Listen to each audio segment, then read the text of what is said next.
TMC प्रत्याशी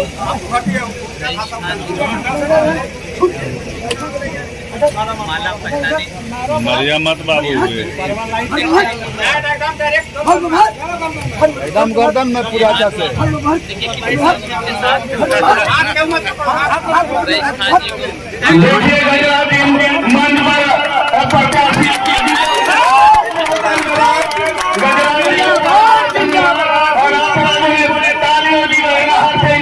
बहुत सारे हमारे भाई सिंहा वाले भाई भी यहाँ पर आए हुए हैं। मैं सिंहा वाले भाइयों को भी प्रणाम सलाम करता हूँ कि उन्होंने के लिए यहाँ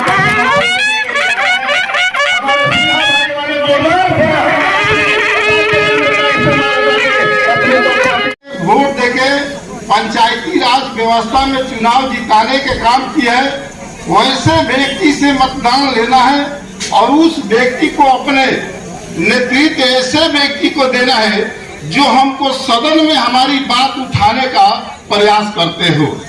मैं बता देना चाहता हूं कि समय कम है, वक्त कम है, बाकी मैं ठोस बात बता देना चाहता हूं कि हमारे प्रत्याशी द्वारा इनके अलावा जो दो प्रत्याशी चुनाव लड़ रहे हैं, एक प्रत्याशी है कि अपना संज्ञान दे दिया है कि हम फुटबॉल है, किसी भी तरह नाचते रहेंगे। तो मैं बता देना चाहता हूं कि मेरा भी प्रत्याशी बैकी है।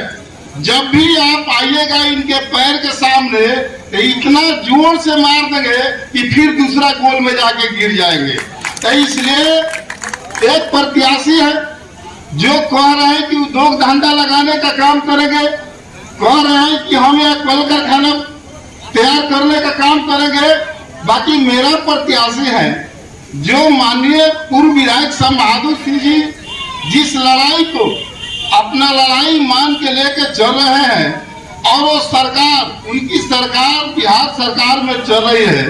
अगर हमारे प्रत्याशी को आप लोग जिताने का काम कीजिएगा तो हमको लगता है कि जो व्यक्ति अपना फैक्ट्री निजी लगवाने का प्रयास कर रहा है तो हमारा प्रत्याशी जीत के जाएगा तो सरकार के द्वारा यह फैक्ट्री लगवाने का काम करेगा, जिससे बेरोजगारी काफी दूर हो सकती है। साथियों, हमारे प्रत्याशी का मैनिफेस्टो क्लियर है, तो वो कह रहे हैं कि हम चुनाव जीत के जाएंगे। तो हम अपने जो व्यक्ति जो हमको मतदान देते हैं, उनके सहयोग करते हैं, उनके बारे में हम सोचने का काम करेंगे और हमारे प्रत्याशी द्वारा सिवान जिला में किसी भी क्षेत्र में अगर कहीं किसी बात को किसी दिक्कत हो, किसी परेशानी हो, तो हमारे प्रत्याशी ईमानदारी पूर्वक आपको सहयोग करने के लिए तत्पर है। हम साथियों से निवेदन करेंगे, आग्रह करेंगे कि इस बार के चुनाव में निश्चित तौर पर अपने सोच समझ के हम लोग के प्रत्याशी रईस भाई को अपना बहुमूल्य वोट दे दीजिए और जीत के जाएंगे तो आपकी बात और आपकी आवाज बन के सदन में काम करेंगे। जय हिंद, जय भारत। तो बात समझाता घर के बगल का दुश्मन ठीक, बाहरी ना ठीक। अब देख लीजिए हम भी भोगता नहीं अपना रोहन से 15 साल लगातार एमएलए रहनी है। अब की तनी मन उल्टा पट्टी बोला गई और हमार काम गड़बड़ा गई, यही में बाबा का लॉ गई बा। लेकिन बाबा घबराई जौन बुढ़ारियों में भेंट हुई, एक तकड़ फेर हुई। हाँ कि अपना रोहन के चलते तनी घबरा गई बा। अब भाई के एमएलसी बनावे खातिर ऐसे हम बेचैन बनी। अब उम्र बहुत हो गई बा, अगला बेर कहीं मालिक इच्छा से चुनाव लड़े के मौका मिलल तो हम कभी आराम हो करे तो भाई छाका मार दिए, चौका के सवाल है देखिए बाउंड्री पार एक भी ऐसे भाई इस सीट प्रतिष्ठा के सीट पर सिवान राजेंद्र बाबू की धरती हो, मौलाना साहब की धरती हो, ऐसे इस सिवान सीट हमने जिता के भेजो तो बिहार में का देश में चर्चा हुई कि भाई ऐसे हमारे के देशों में विदेशों में कुछ लड़का जानो ज्यादा मूड निकल तो हिला दे। अब कोई बाबू केकर मनवा राखी अकेले जियरा तो हो जला तो नहीं। ऐसे भाई निश्चित रूप से कुछ लोग सब नाराज भी बा, सब चुनाव पर की जीत का बा कि वो नारी नहीं के सब लोग अपना बुद्धि बल से जीत के बा। सारा लोग खिलाड़ी बा और सारा खिलाड़ी के सामने हमने खेल खेलता नहीं, इनमें तो मदारी नहीं थे, मदारी बसे तो बाहर बा। तो हमारा मैच बने मनोज भाई संयोग से एक दिन चल गई हमारा दरवाजा पर, निश्चित रूप से दुश्मन भी दरवाजा पर जाई संस्कार के हिसाब से गिलास पानी जरूर पिया, पानी पिया देली दादा जैसे नीचे उतरता रहे हमारा घर से पहले टाल दलू शाम बहादुर बदल गए। हम कही भाई अब तो फंडन करते करते हम 2-3 दिन लगी जाए जुबान दिले बनी हम लड़ावत नहीं हम हमारा में तनियो सा दाग हुई तो बुझी हमारा पैदाइशी में अंदर बा पैदाइशी के पेड़ अब एक से कौन शब्द को ना होला समय का अभाव बा। भाई हमार वोट मांगे हम तो मांगते बनी सन यहाँ का मांगे अपना से तो ज्यादा अच्छा रही। हम पाका पके विश्वास बा, अहंकार नहीं थे, घमंड नहीं थे। अहंकार घमंड वो लोग के बा जगह पाप अपना पाप के ना छोड़ेला वही अहंकारों के ना छोड़ेला। तो नाम हो रईस बाकी राइस मिलवा बड़ा का ढेर रगड़ को इतना में ही चाउर कूट दिया कि कोनो गोदाम में रखा रही खरियाने में रह जाई। कटनी का सीजन भी बा, समय से एक वोट भाई के खाता में डाल दे के बाद एरिया के मान सम्मान बढ़ी, हमार मान सम्मान बढ़ी। हम हमारा नहीं बुझाई कि हाथ में बनी हो, फिर मुझे बुझाई कि फिर जवानी हमारा आ जाइए 10 बरस ज्यादा हरदुआई हमारे बढ़ जाये काम हुई को कि भाई के जिता दे लोगन तो हमारा प्रति 1 लाख मोहब्बत प्यार बरबा। तो 15 साल हमारा डेरा पटना जे भी गई हुई मीना को होते नहीं बाबू गिलास पानी ले अपना हाथे पानी पियाई ले अपना हाथे खेले पानी यही हमारा यहाँ गई हुई तो निश्चित रूप से ओकरा याद हुई। ऐसे समय के अभाव बा, जाने अनजाने उन गलती का ही दुख है जरा का बाप करेगा बा हमारा भाई के जिता के पटना भेजवा दे बा। ऐसे अब माफ कर लो, अब अपना अपना काम में लग जाए के समय भी कम बा, समय के भी अभाव बा। 2-4 गो लोग छुटल फटकल बा, गुरु से कह के कि भाई खान साहब को जितावल जाओ, ज्यादा अच्छा रही। जय हिंद, जय जवान, जय भारत, जय किसान। नमन और प्रणाम करता हूँ। यहाँ तमाम उपस्थित हमारे जनप्रतिनिधिगण और हमारे समर्थकगण, सब भाइयों को सलाम प्रणाम। अपने जो बुजुर्ग हैं उनसे आशीर्वाद की आशा करता हूँ। मैं रईस खान एमएलसी प्रत्याशी के रूप में इस गोरिया कोठी संजय पर अपने लिए वोट की अपील कर रहा हूं। सिवान के गोरिया कोठी प्रखंड राजनीति का सबसे बड़ा केंद्र है। आज जिसको इस गोरिया कोठी प्रखंड से आशीर्वाद मिल जाता है वो सिवान में खत्म ही करता है।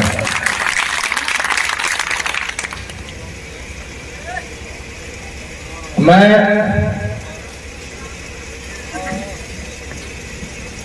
आप लोग जितने भी तमाम जनप्रतिनिधि यहाँ उपस्थित हैं, वो वार्ड हैं, मुखिया जी हैं, बीडीसी हैं, जिला परिषद हैं, तो मैंने अपने वार्डों से, अपने मुखिया जी से, अपने जिला परिषद से, बीडीसी से, वार्ड सदस्यों से मैंने अपने लिए वोट मांग रहा हूं। और वोट मांग रहा हूं इस बेस पर कि आप हमको अगर चुन के भेजते हैं तो मैं आपके लिए ये चीज करने जा रहा हूं। सबसे पहले जनप्रतिनिधि हमारे सांसद महोदय भी हैं, हमारे विधायक जी भी हैं, और जनप्रतिनिधि हमारे वार्ड सदस्य भी हैं, जिला परिषद भी हैं, हमारे मुखिया जी भी हैं, हमारे बीडीसी भी हैं। तो वेतन हमारे सांसद महोदय का निर्धारित है, वेतन हमारे विधायक जी का निर्धारित है, जनप्रतिनिधि वो भी हैं, और जनप्रतिनिधि हमारे वार्ड सदस्य, मुखिया, बीडीसी, जिला परिषद, इनका वेतन क्यों नहीं निर्धारित और इनका रिटायरमेंट क्यों नहीं निर्धारित है? वोट का अधिकार जितना हमारे वार्ड सदस्य का है उतना अधिकार हमारे सांसद महोदय का भी है। ऐसा नहीं कि हमारे सांसद महोदय वोट दें तो उनको 50 वोट काउंटिंग की जाएगी, नहीं, महत्व एक ही है। जनप्रतिनिधि अपने जनप्रतिनिधि भी है, फर्क यही है कि उनका क्षेत्रफल बड़ा है, आपका क्षेत्रफल छोटा है। तो इसके लिए अगर आप, मैं सदन में जाता हूं तो आप लोगों को पूर्ण रूप से विश्वास दिलाता हूं कि मैं जोरदार तरीके से इसको सदन में आवाज उठाऊंगा और आपकी लड़ाई मैं लड़ूंगा। और पटना क्या पूरा हिंदुस्तान सुनेगा कि आप सीवान से जिस एमएलसी को भेजे हैं, जिस भरोसा से भेजे हैं, वो आपकी उम्मीद पर खड़ा उतरता है या नहीं। दूसरा हमारे घोषणा पत्र में है, भगवान ना करे हमारे जनप्रतिनिधि के साथ कोई ऐसा घटना घटे, अगर समय चक्र है, समय बलवान होता है और समय कब क्या कर सकता है ये कोई नहीं जानता। अगर दुर्घटना होती है तो सबसे पहले इस परिवार को हमारे तरफ से 24 घंटा के अंदर 50,000 सहायता राशि दी जाएगी। हमारे सदर हॉस्पिटल में, सिवान जो सदर हॉस्पिटल है, वहां गरीब परिवार ही जाते हैं और गरीब परिवार ही सरकारी हॉस्पिटल में जाते हैं जहां हर चीज का सुविधा उपलब्ध नहीं होता है। तो हमने अपने जितने गार्जियन हैं, जो भी हमारे सलाहकार हैं, जो भी हमारे समर्थक हैं, तो उन लोगों से राय हुआ कि सिवान जो वार्ड हमारे हैं, हमारे जितने भी सिवान के कोना कोना में जितने भी जनप्रतिनिधि हैं, तो गरीबों का जो भी सदर हॉस्पिटल में इलाज होता है तो कोई दवाई नहीं है, कभी कोई दवाई नहीं है, तो जो दवा वहां नहीं मिलती है उसको उपलब्ध कराने का हमारे फंड से हमारे लोगों की जिम्मेवारी है कि हमारे सिवान सदर हॉस्पिटल में किसी तरह का कोई दवाओं की अभाव कभी नहीं होगी। कल हम हसनपुरा में प्रखंड में इसी तरह जनसभा में संबोधित कर रहे थे, तो कुछ वार्ड सदस्य, कुछ मुखियागण हमसे कहे कि भैया हम लोग ब्लॉक पे जाते हैं तो हम लोग को बैठने का वहां सुविधा नहीं है, बीडी मुखिया लोग को बैठने का सुविधा नहीं है। तो मैंने उन लोगों से भी ये भी वादा कर लिया कि मेरे जीतने के बाद हर ब्लॉक में, सिवान जिला के 19 प्रखंड में हर ब्लॉक पर एक कार्यालय बढ़िया बनेगा जहां हमारे वार्ड सदस्य, मुखिया, बीडीसी, जिला परिषद जब भी ब्लॉक पर जाए वहां आराम से 2-4 घंटा बैठे, सारा व्यवस्था हम जरूर कराएंगे। अब आप सब नेता हैं, जनप्रतिनिधि जो भी जितना वो नेता है, निर्णय आप लोगों को लेना है। जो भी प्रत्याशी आपसे आते हैं, आपसे वोट की अपील करते हैं, तो ये जरूर आपको पूछने का हक है कि हम आपको वोट देंगे तो आप हमको क्या दीजिएगा, आप हमको कुछ दीजिएगा, क्या दीजिएगा। अगर कोई घोषणा कोई किए हैं तो इनसे जरूर पूछना है। एक हमारे प्रत्याशी आए हैं, बाहर से कैंडिडेट है, वो कह रहे हैं कि हम सिवान में फैक्ट्री लगाएंगे, बेरोजगारी दूर कर देंगे। 6 साल पहले भी चुनाव लड़े थे, हार के चले गए। हार जीत तो मालिक के हाथ में है, मगर जिस क्षेत्र से लड़े थे उनको यहाँ रहना चाहिए।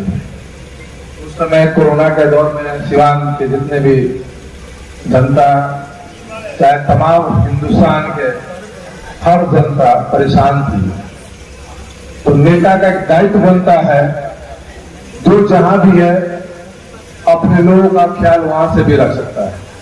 अगर हम पटना है चाहे दिल्ली है, तो अगर हम चाहें तो जो भी हमारे शक्ति के अनुसार, सेवा भाव के अनुसार चाहे तो अपने जनता को कहीं से भी उपलब्ध करा सकते हैं। तो ये कहीं नजर नहीं आए, अब ही आए। अब क्या कर रहे हैं कि हम प्लांट लगाए, अब प्लांट लगा देंगे तो बेरोजगारी दूर हो जाएगा। अब मैं आप लोग से यही पूछना है कि आप प्लांट लगाएंगे तो अपने लिए लगाएंगे, सिवान की जनता के लिए लगा देंगे। और बेरोजगारी दूर करने की जहां तक बात है, तो किसी की बस की बात नहीं है कि बेरोजगारी दूर कर दे। बेरोजगारी दूर कर सकता है तो वह सरकार, बिहार सरकार, केंद्र सरकार अगर चाह दे तो बेरोजगारी दूर हो सकती है। जितना भी पद खाली है, चपरासी का, कर्मचारी का, पुलिस विभाग में, हर विभाग में बहुत सारा पोस्ट खाली है, पद खाली है, उसको अगर सरकार चाहे तो बढ़ सकती है, तो उससे बेरोजगारी की समस्या कम हो जाती है। और एक प्रत्याशी हमारे अभी एनडीए से भी आया है, उससे थोड़ा सा आप लोग जो हमारे जनप्रतिनिधि वो पूछ ले कि इससे पहले मैंने आपको एमएलसी बनाया था। एमएलसी का कार्यकाल 6 साल का होता है, 3.5 साल में इस्तीफा क्यों दे दी, किस कारण इस्तीफा आप दे दिए? पार्टी बदलते रह जाइएगा मनोज बाबू, इसी तरह का हर तरह का हल करना अपनाते रह जाइएगा। जनता जिसको दिल में बसा लेती है उसको निकालती नहीं है, जिसको निकाल लेती है उसको बसाती है।